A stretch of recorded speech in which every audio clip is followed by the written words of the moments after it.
के अंदर एक न्यूरोट्रांसमीटर है जिसको बोलते हैं डोपामीन। उसकी मिकदार जैसे ही अप होती है आपका मूड अच्छा हो जाता है, जैसे डाउन होती है आपका मूड खराब हो जाता है। और डोपामीन जो अमाइनो एसिड यूज करता है वो टायरोसिन,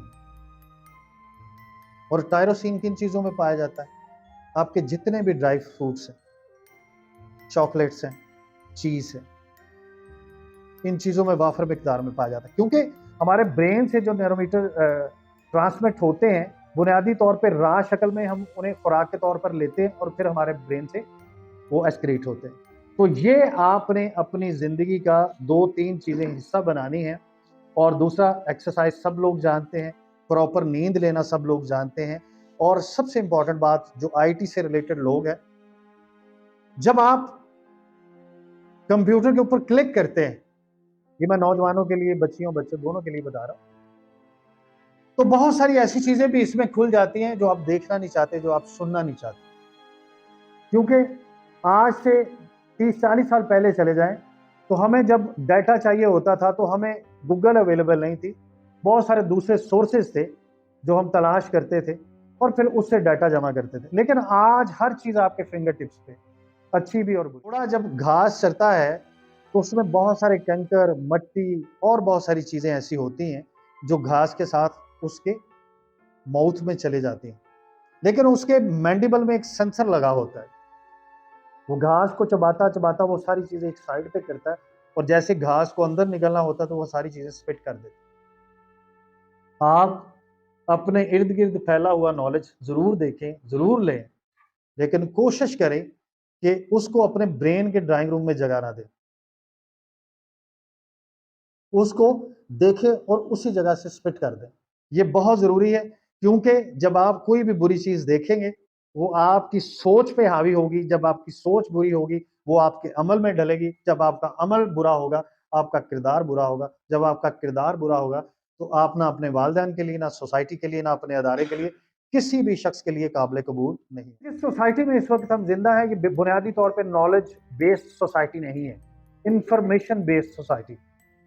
मैं अभी इनसे पूछूं तो ये बड़ी आसानी से कहेंगे फ्रीलांसिंग, यार कमाल चीज है, बड़े लोग इससे कमा रहे हैं। लेकिन जब मैं इन्हें कहूं कि इसकी डिटेल बताएं तो नहीं, वो तो नहीं मुझे पता, वो सर्च करके बताऊं। क्योंकि हम बुनियादी तौर पे यूथ हैं, थंबनेल यूथ हम इसे बोलते हैं, हम थंबनेल से अट्रैक्ट होते हैं। अखबार भी पढ़नी है तो उसकी सुर्खियां, किताब भी पढ़नी है तो पहले टाइटल। तो कोशिश करें कि I is stand for information. जो पहला स्टेप है जहां से आपने जिधर से भी मालूमात इकट्ठी करनी है, आप इंफॉर्मेशन डाटा कलेक्ट करें, आपके पास हो, क्योंकि ये आपको सेग्रीगेट करेगा उस शख्स से जिसके पास बेसिक इंफॉर्मेशन नहीं है। लेकिन अगर आप अपनी इंफॉर्मेशन को नॉलेज में कन्वर्ट नहीं करेंगे, नॉलेज में, इंफॉर्मेशन के बाद जो नॉलेज का स्टेप है ये आपको पता होना चाहिए कि अगर आपको इतना पता है कि ये लैपटॉप है, ये मोबाइल है, लेकिन आपको उसने नॉलेज में कन्वर्ट नहीं किया तो आपके लिए वो बेसूद है। मुझे ये बताएं कि कितने लोग हैं दुनिया में, पाकिस्तान में, जो इस वक्त लैपटॉप का, मोबाइल का इस्तेमाल कर रहे हैं, और कितने लोग हैं कि जिन्होंने उसी लैपटॉप को, उसी मोबाइल को अपने रोजगार का जरिया बनाया और लाखों रुपया कमा रहे। तो इंफॉर्मेशन तब फायदेमंद होती है जब वो नॉलेज में कन्वर्ट हो। S stand for skill.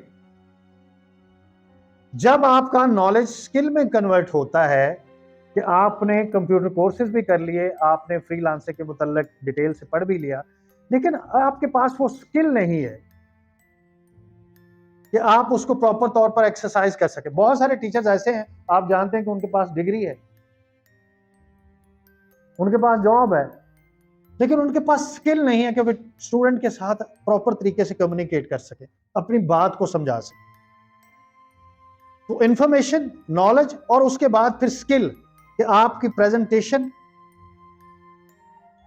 आपका अपने अंदर मौजूद नॉलेज को बाहर लाने का तरीकाकार ऐसा हो कि जिस अदारे में भी जाएं, जहां भी बैठे, लोग आपके एडमायरर हो, लोग आपको अपने अदारे की जरूरत समझें। क्योंकि दुनिया बेस करती है इस चीज पे। हजरत अली रज़ी अल्लाह तआला ने फरमाया कि इंसान की इज्जत दुनिया में उसके अंदर पाए जाने वाले हुनर की वजह से।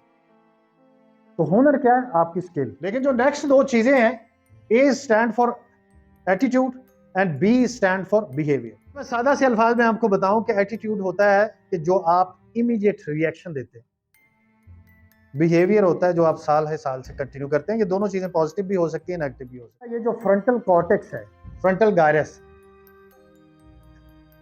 दिस इज अ प्लेस कि जहां हमारा थॉट प्रोसेस है, और यहां पीछे एक ब्रेन के नीचे एक छोटा सा हिस्सा है, दैट इज कॉल्ड अमेग्डला, जो हमारे जज्बात और एहसासात को डील करता है। हमारा मज़े वाला खाना भी वहीं पे होता। क्या है, आपने कभी देखा है कि आप गाड़ी में जा रहे हैं, तो मोटरसाइकिल वाला आपसे टच होता है, अब टच होके वो गिरता है, वो उठते ही आपको गालियां निकालना शुरू करता है, आपके जनाब गिरेबान को पकड़ लेता है। वो शख्स होता है जिसको हम बोलते हैं अमेग्डला हाईजैक पर्सन। उसने बात को सोचा नहीं है, उसने समझा नहीं है कि ये बात लड़ाई झगड़े वाली है या नहीं है, या लड़ाई झगड़ा हमें कहां ले जाएगा।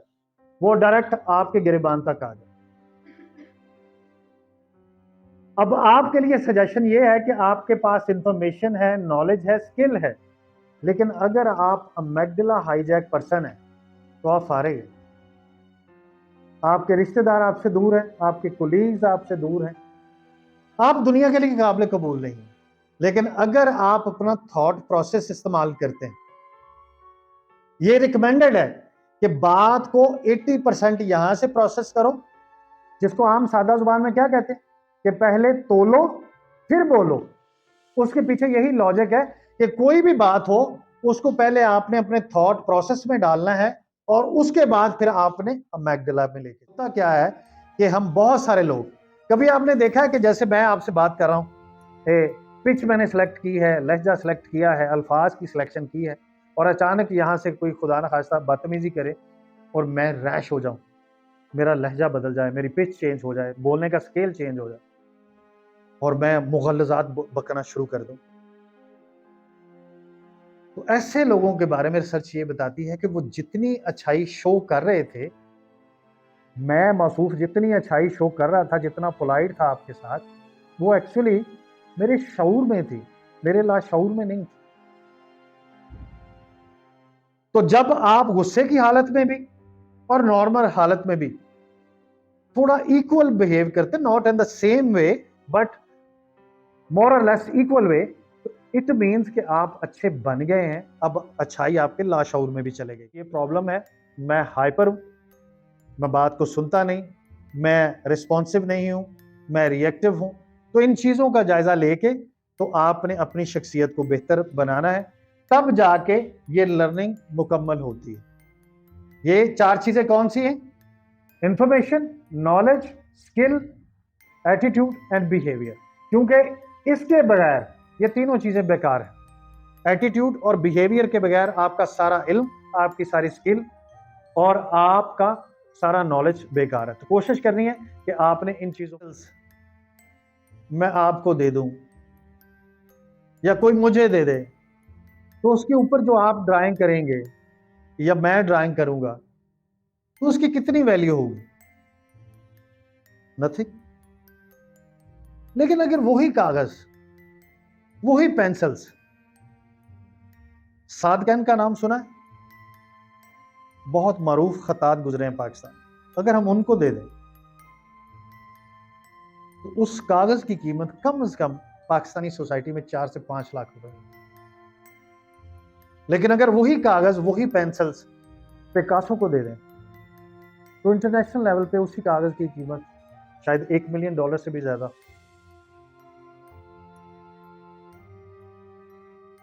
क्योंकि जो इज्जत आप अपने वस्फ के जरिए इस दुनिया में कमाते हैं, वो उस इज्जत से जो आप पैसे के जरिए कमाते हैं कहीं ज्यादा पायदार होती है। वस्फ पैदा करना, और वस्फ जब पैदा करते हैं तो आपका इमेज एक क्रिएट होता है। अभी अगर मैं नाम लूं, भोले रिकॉर्ड का नाम सुना, यूट्यूबर है, तो किस किस्म का इमेज आपके जहन में आता है? अभी अगर आपके सामने मैं नाम लूं अब्दुल सत्तार ईदी का, तो किस किस्म का इमेज आपके जहन में आता है? और ये इमेज ऐसी चीज है कि जिस पे आपके मजहब, ये लर्निंग के बाद का प्रोसेस है कि आपने अपना इमेज कैसे बनाना है। इसको सोशल कोशेंट बोलते हैं। आपने अपनी सोसाइटीज में, जैसे हमारे दोस्त यहाँ पे बता रहे थे कि रिलेशनशिप आपने भी बोला, उसमें जान कैसे पैदा करते हैं और उसके आउटकम क्या है, इमेज की आउटकम क्या है। कि आप सल्लल्लाहु अलैहि वसल्लम ने फरमाया कि कोई भी 4 बा ईमान लोग किसी भी शख्स के मरने के बाद ये गवाही दे दें कि वो शख्स नेक था तो उसकी बख्शिश लाजम। That is your image. और जिंदगी में बात याद रखें, पंजाबी में कहते हैं कि जिदी गरज चले उदे लख पल्ले। जिसका इमेज चलता है ना, जावेद भट्टी एक बहुत मारूफ फैशन डिजाइनर था, पाकिस्तानी नजाद फ्रांस में। उसने करोड़ों रुपया बनाया फ्रांस में, और अचानक उसके वेयर हाउस में आग लगी, सारा कुछ जल गया। लेकिन उसकी मार्केट में इतनी अच्छी इमेज थी कि जब उसने दोबारा जीरो से काम स्टार्ट किया तो फिर उसने एम्पायर खड़ा कर लिया, क्योंकि लोगों ने हर चीज उसे क्रेडिट दी। और खास तौर पे ये मैं जिंदगी में आपको एक बात बता दूं, यहाँ पे बच्चियां बैठी हैं, बच्चे बैठे हैं, all the time you are under observation by your colleagues, by your parents, by your neighbors, by your surroundings। आप हर वक्त अंडर ऑब्जर्वेशन होते हैं। लेकिन हम बाज़ औक़ात कहते हैं कि कोई परवाह नहीं, कोई टेंशन नहीं, लेकिन वही चीजें आपके आगे आती हैं। आपके घर में ये बच्चियां यहाँ पे बैठी हैं, आपके घर में आपके रिश्तेदार आते हैं, आपकी अम्मी एक दफा बुला के आपसे कहती है कि जाओ भी ये काम करो, आप कहते हैं 1 मिनट, बस आपने इतना कहा है, वो जो आपकी खाला है, मामी है, चाची है, पड़ोसन, उसने ये नोट कर लिया। आप बैठे हैं, आपके घर में मर्द, जो बच्चे बैठे हैं उनकी मैं बात कर रहा हूं, आप कितनी देर किस शख्स से अपना इंटरलॉक बनाते हैं, लोग आपको ऑब्जर्व कर रहे हैं। किस शख्स के साथ आप बाहर सड़क पे खड़े हैं, वो सड़क पे जो खड़ा शख्स आपके साथ वो क्या करता है, उसकी रिप्यूट क्या है।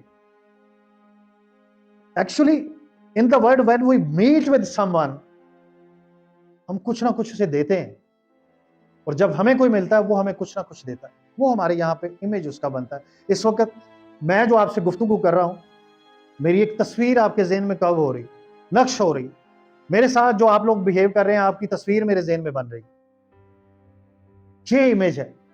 इसी की बुनियाद पे मैं आपको याद रखूंगा, इसी की बुनियाद पे आप मुझे याद रखें। तो कोशिश करें कि लर्निंग के बाद अपने सोशल कोशेंट में अपना इमेज डेवलप करें। वो आपका ऑफिस हो सकता है, आपका घर हो सकता है, आपका मोहल्ला हो सकता है, और आपका कॉलेज स्कूल हो सकता है। तो always focus on your image. एक रिसर्च आई है कि कोई शख्स अगर रोजाना की बुनियाद पे कोई ऐसी एक्टिविटी करता है कि जिसमें उसका जाती मुफाद नहीं, कोई ऐसी एक्टिविटी कि जिसमें उसका जाती मफाद नहीं है, यानी कि कार खैर का काम, उस शख्स के ब्लड प्रेशर, उसका शुगर लेवल, उसके कोलेस्ट्रॉल लेवल, उसके जितने भी टेस्ट हैं, उस शख्स की निस्बत जो कि सेल्फ सेंटर्ड और खुद गर्ज जिंदगी गुजारता है, उसकी निस्बत बहुत बेहतर आती है। क्योंकि अल्लाह ताला ने हमारे जिस्म में जो खैर बरकत है उसको अटैच किया है लोगों की खिदमत के। उन्होंने जो बात कही, उन्होंने कहा कि इबादत की कज़ा है, खिदमत की कज़ा नहीं। ये ज़हन में रखिए, इबादत की कज़ा है, खिदमत की कज़ा नहीं। आप खिदमत करें, लोग आपको यहाँ बैठाएंगे, जब लोग आपको यहाँ बैठाएंगे तो अल्लाह ताला की ज़ात आपको वो मुकाम और मर्तबा देगी। इस बात की गवाही अब्दुस्तार ईदी का जनाजा देता है। इस मुल्क में जुनैद जमशेद का जनाजा इस बात की गवाही देता है। कितने लोग हैं, अरबपति लोग हैं जो इस मुल्क में पैदा हुए चले गए, लेकिन आज आप जिन लोगों को जानते हैं, बीइंग ए फैसिलिटेटर जानते हैं। तो कोशिश करें कि आपकी जिंदगी में ये टच आए कि अगर आप अपने कोलीग के साथ बैठे, आप फैमिली में इंटरेक्ट कर रहे हैं, सोसाइटी में कहीं इंटरेक्ट कर रहे हैं, तो आपके जहन में ये रहना चाहिए कि लाइफ, और उसमें FS stand for facility. Journalist ने बड़ा खूबसूरत सवाल किया, उन्होंने कहा you have chose the nation who have no education, no sense of dressing, nothing. आपने ऐसी कौम को रहनुमाई के लिए चुन लिया जिनके पास कुछ भी नहीं है। आप इतने समझदार और इतने पढ़े लिखे आदमी हैं, ये क्या आपने चूज किया? कायदे आज़म ने जो जवाब दिया है ना, वो हमारी जिंदगी की डायमेंशन सेट करता है, और हमारा ईमान मुकम्मल करने के लिए भी वो नुक्ता लाजमी है। कायदे आजम ने कहा कि gentleman absolutely right, what you have said absolutely right. लेकिन मुझे एक बात का यकीन है कि मैंने एक दिन मरना है और मैंने अपने खालिक से मिलना है। मेरी ख्वाहिश यह है कि जब मैं मरने के बाद अपने खालिक का सामना करूं तो मेरा खालिक मेरे कांधे के ऊपर हाथ रख के कहे कि वेल डन मिस्टर जना, you have done your duty, you have played your part.